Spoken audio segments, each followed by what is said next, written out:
Hello everybody, this is Tara Woodruff from CoachTaraWoodruff.com, otherwise known as the Helpful Entrepreneur, and I am doing a video tonight as per request from one of my subscribers, and I think it's an issue that a lot of us can learn from and a lot of us can try to understand. As a network marketer, as a business person, there's something about us that's very artistic. We're always creating new things about our lives, creating new content, creating new value to provide the people, to provide other people. And during that process, we get into some copywriting things. We will write mission statements, we'll write goals down, we'll write all sorts of things down, and we'll do that in a public forum.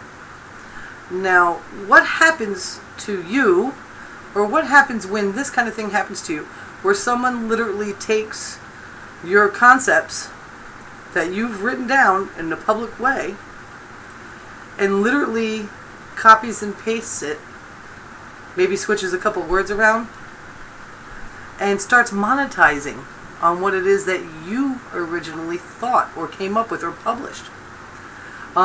There's something that people don't understand is when you're on, like say a blog, you write things down on the blog. If you don't own the domain, the content doesn't really belong to you, kind of thing. There's all sorts of technicalities with it, but what I want to talk about tonight is just your own personal ethics as a business person and whatever field you're in.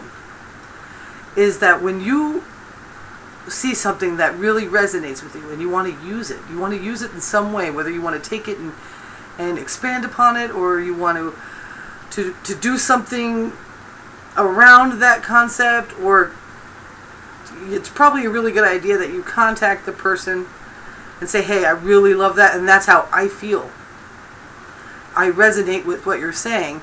Can I use that or something similar to it to, define my own mission statement? Can I, and I'll credit you back. I learned this from a very dear friend of mine, so and so and so, and I couldn't have said it better. And she or he has really helped me define my own goals and my own mission in my business. And so here it goes. I mean, that's really how it should be done. Now, I'm not talking about ad copy for an affiliate program. Then don't even worry about that. It's okay. Because, content is so varied and quotes are so hard to seal down. I mean, we get quotes from, all sorts of places. The thing is when we actually take something from someone else and monetize it, and it's not yours, and you don't give any callbacks or credit back, there's some issues, and there could be legal ones. For instance, let me see, if I took a beautiful picture, say, let me put it to you this way, let's take words out of it. Let's say I took a gorgeous picture. Say I went down to the beach and I took this beautiful snapshot of Clearwater Beach, and the way the sun was setting and the way everything was going, the water was like teal and the sand looked pink because the way the sun was angled through the clouds and everything was amazing. And I put a watermark at the bottom right hand side, Tara Woodruff. I took the picture. And somebody said, gosh, I love that picture. Man, I love that picture. And instead of saying, hey, I love that picture, or instead of keeping the picture and using it somewhere and leaving the watermark in and giving credit back to where they found it, some people will actually take something like that and they will cut out a watermark and use the picture and monetize it. There was a gentleman in I think it was in New York. He was a Montauk photographer. And he took a picture. He called it Naked Surfer. Look it up. I think you can find it if you Google it.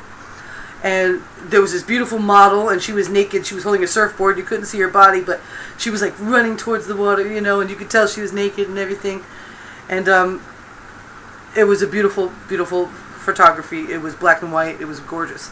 And it was right there in Montauk with the water, and everything was beautiful.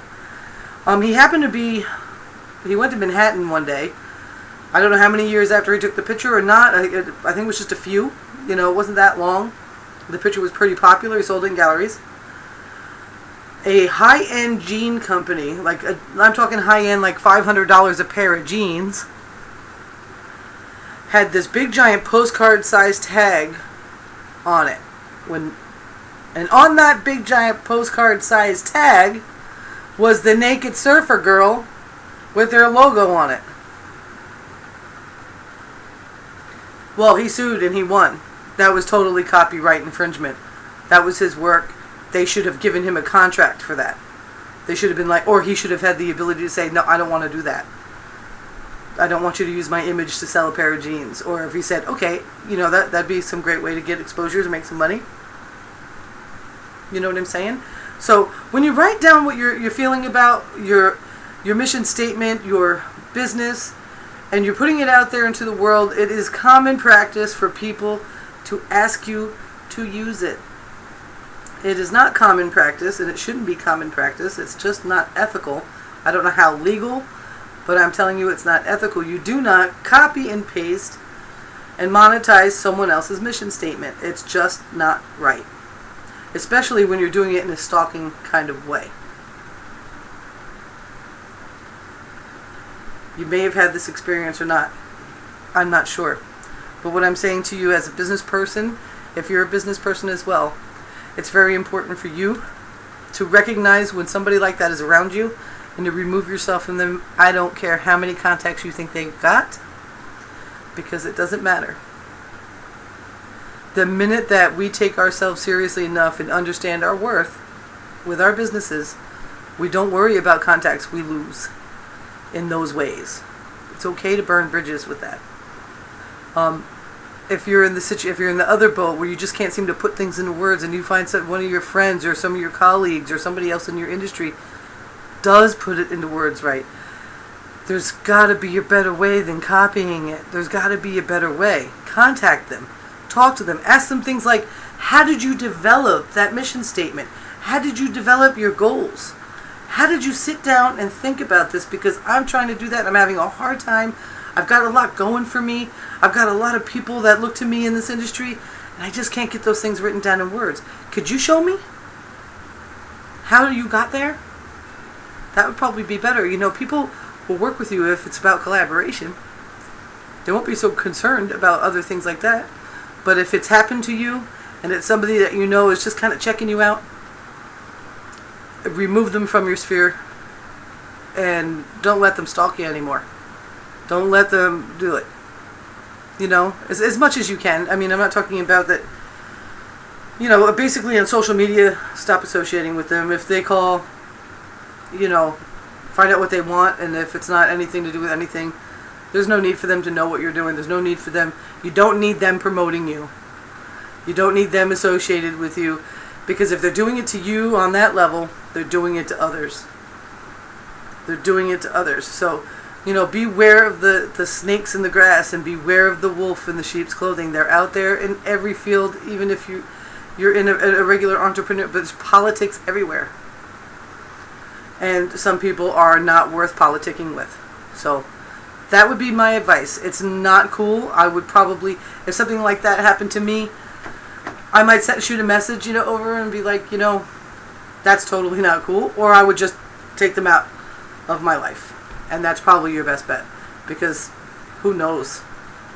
Some people, not only are they devious or uncreative, they're crazy.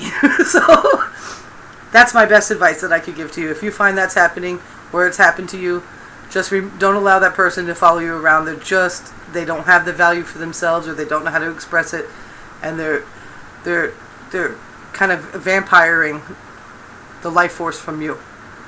So it's important. It's important for you to be who you are. It's important for you to recognize your worth, and it's important for you to know when to cut a tie, especially when something like that's going on. If you feel uncomfortable with it, it's not right. Your gut is always the best leader. For real.